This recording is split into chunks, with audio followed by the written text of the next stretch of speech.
Picture this for a second. You're walking down an endless, perfectly pristine white corridor. It's completely silent, but you can just feel it, right? The heavy weight of an unseen gaze. You have to operate under the assumption that every single whisper is being monitored. Every subtle twitch or change in your facial expression is being analyzed by a power you can't even see.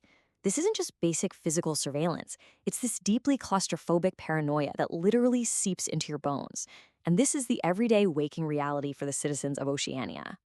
Welcome to The Explainer. Today we're diving into one of the most profound, frankly chilling warnings ever written about the fragility of human freedom, George Orwell's 1984. We're going to break down exactly how a society is systematically dismantled. And the truly terrifying part?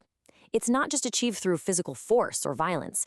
It's done through the total, absolute control of information, language, memory, and ultimately our actual perception of reality itself. I promise you by the end of this, you might just look at that screen in your hand a little bit differently.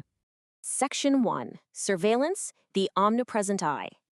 To really grasp how this works, we're drawing directly from Orwell's original text, but we're also going to look at a really brilliant introduction written by the author Thomas Pynchon. Now, Pynchon points out that historically, a lot of people read this book as just a simple anti-communist tract, a straightforward allegory for Stalinism. But Orwell's intent was actually way broader than that. He was dissecting totalitarianism on a purely psychological level. He was giving us the exact blueprint for how absolute power hacks the human mind. And, it all really kicks off with one specific piece of technology, the telescreen. Now, what made the telescreen so incredibly devastating wasn't just that it blasted state propaganda at you 24 hours a day. It was the fact that it received and transmitted simultaneously. It essentially meant the complete and utter end of private life. The thought police could literally plug into your wire at any given moment. This technological leap gave the ruling party the power to enforce complete, unbroken uniformity of opinion. You lived from habit that eventually just became instinct, knowing you were never, ever truly alone. Section 2. Rewriting the Past, Ministry of Truth. In Oceania, there is an entire branch of the government called the Ministry of Truth, which sounds great, right? But its primary function is actually staggering.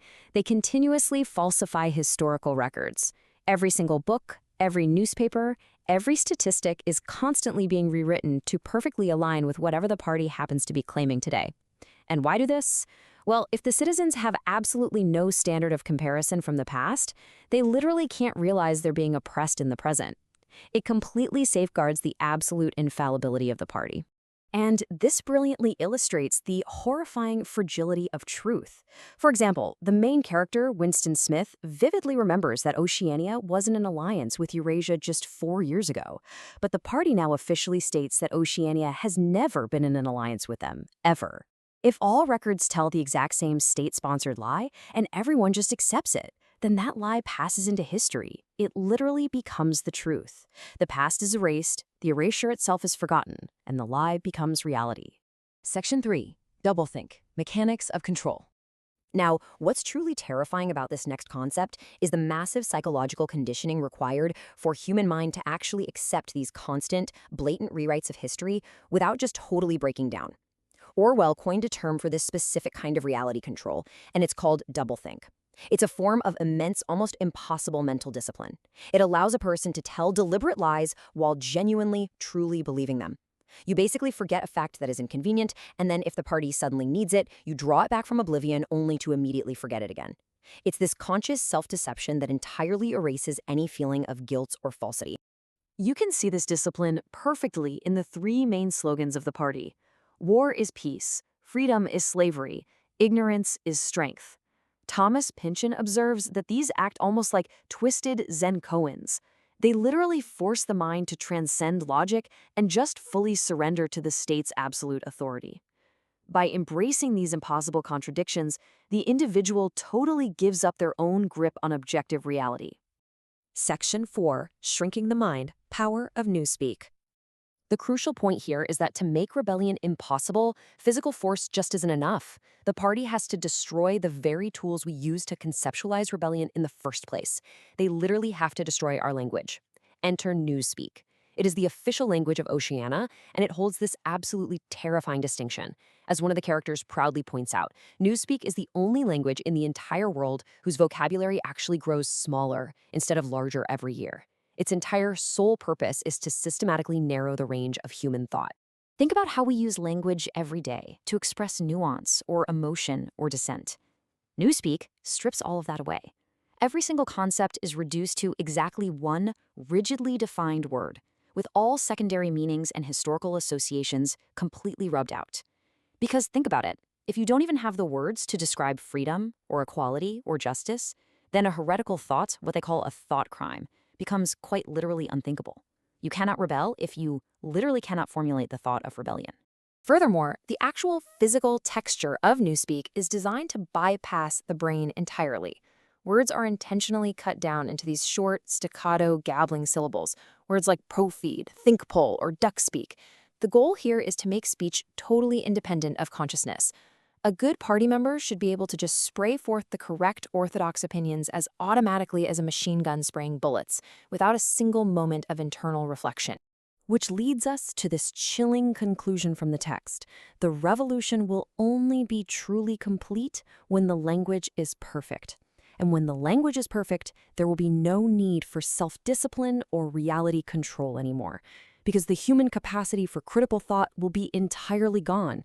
Orthodoxy, ultimately, is unconsciousness. Section 5. Control of desire, eradicating intimacy.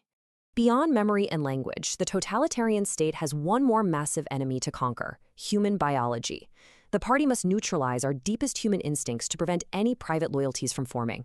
The party's undeclared purpose is to remove all pleasure from intimacy. Because, well, if you are happy inside yourself, why would you ever get excited about Big Brother? Sexual privation is used strategically to induce a state of hysteria, which is then brilliantly redirected into war fever and leader worship. Even the family unit is completely weaponized.